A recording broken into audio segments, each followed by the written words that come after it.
Yes बेटा, exercise 2C page number 33 question number 1। ये statement questions हैं बेटा।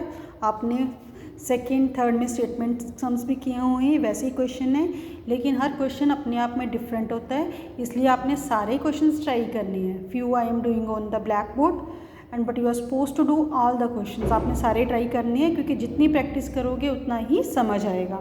देखिए question number 1, a man owns 3 orchards 26,719, 65,545 and 23,791 fruits are picked respectively। ठीक है, एक मैन है, उसके पास 3 ऑर्चर्ड्स हैं। ठीक है, 3 बाग, आप सोच लो 3 उसके पास बाग हैं।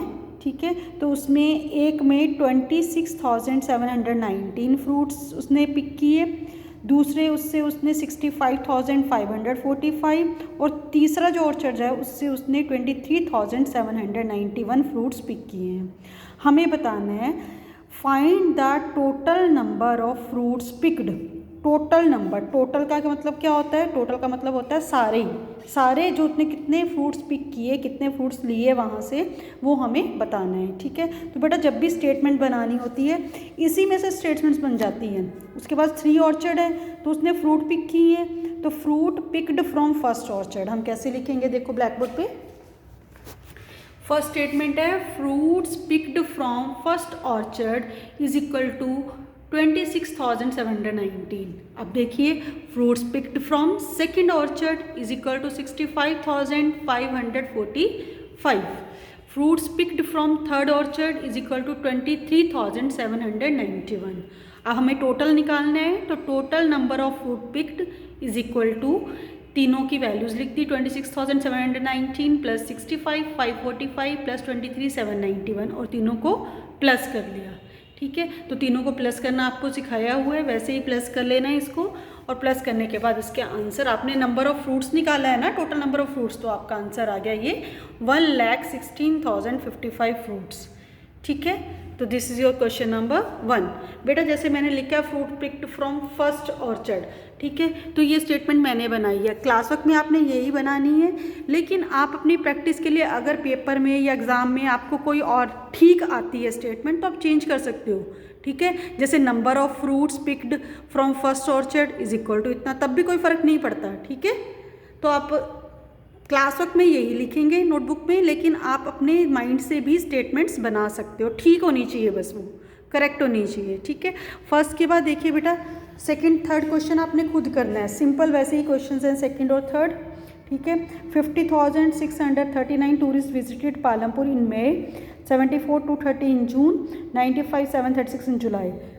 Total number of tourist visited निकालने हैं पालमपुर में। ठीक है, तो पहले महीने गए हैं मई में, वो बताए हैं इन्होंने 50,639, जून में गए हैं 74,230 और जुलाई में गए इतने। तो टोटल के लिए क्या करेंगे? प्लस करेंगे। स्टेटमेंट कैसे बनाओगे?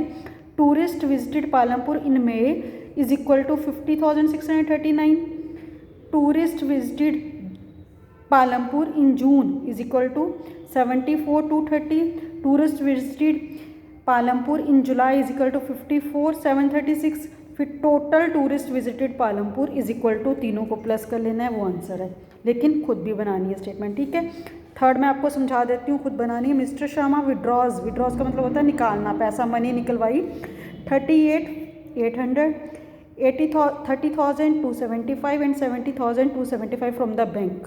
उसने 3 डेज़ में, सक्सेसिव डेज़ में, 3 साथ वाले डेज, मंडे ट्यूसडे वेडनेसडे, 3 दिन में उसने ये मनी निकलवाई। How much money does he withdraws from the bank? तीनों दिनों में टोटल मनी बतानी है।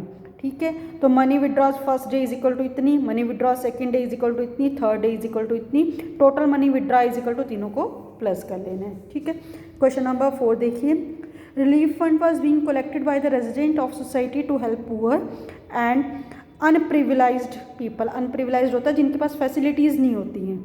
ठीक है, तो रिलीफ फंड उन्हीं को दिया जाता है जिनको फैसिलिटीज़ कम होती हैं। They collected 60,500 from their own society, उन्होंने अपनी सोसाइटी से इतनी मनी कलेक्ट कर ली उनकी हेल्प के लिए, and 1,50,680 from the near by societies, और बाकी सोसाइटीज़ में जाके उन्होंने इतनी मनी कलेक्ट कर ली। How much money did they collect in total? Total कितनी मनी कलेक्ट की वो बतानी है, ठीक है। तो money collected from the own society हमें जो निकाला है 60,500, money collected from nearby society, साथ वाली सोसाइटी से 1,50,680, total money collected is equal to दोनों को प्लस कर लेना है, इतने रुपीज़ आंसर, ठीक है। थैंक यू बेटा।